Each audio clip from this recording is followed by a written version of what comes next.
শিশু রামিসা ধর্ষণ ও হত্যা মামলায় প্রধান অভিযুক্ত সোহেল রানা এবং তার স্ত্রী স্বপ্না খাতুনকে আদালতে নেওয়া হয়েছে।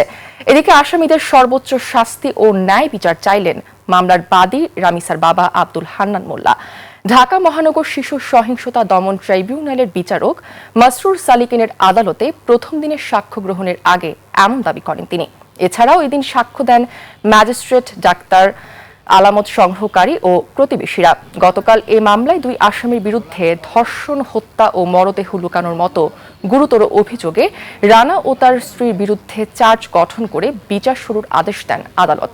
পরে ওই দিন বিকেলে মামলার বাদীসহ ১৭ সাক্ষীকে আদালতে হাজির হতে সমন জারি করেন ট্রাইব্যুনাল। আর গত ২৪ মে এই দুই আসামির বিরুদ্ধে দেয়া অভিযোগপত্র আমলে গ্রহণ করে ট্রাইব্যুনাল। এর আগে ওই দিনেই ঢাকার চিফ মেট্রোপলিটন ম্যাজিস্ট্রেট আশরাফুল হকের আদালতে মামলার প্রধান আসামি সোহেল রানা ও তার স্ত্রীকে অভিযুক্ত করে অভিযোগপত্র জমা দেন পল্লবী থানার উপপরিদর্শক ওহিদুজ্জামান। আমি আমার মাসুম বাচ্চা যে নৃশংস হত্যাকাণ্ড, যে বর্বরচিত ধর্ষণ, এটা একটা ন্যায় এবং সুষ্ঠু বিচার এবং সেই বিচারের দ্রুত কার্যকারিতা এবং এর পাশাপাশি বাংলাদেশের আর কোনো বাবা মার বুক যেন এরকম নির্মমভাবে খালি না হয়,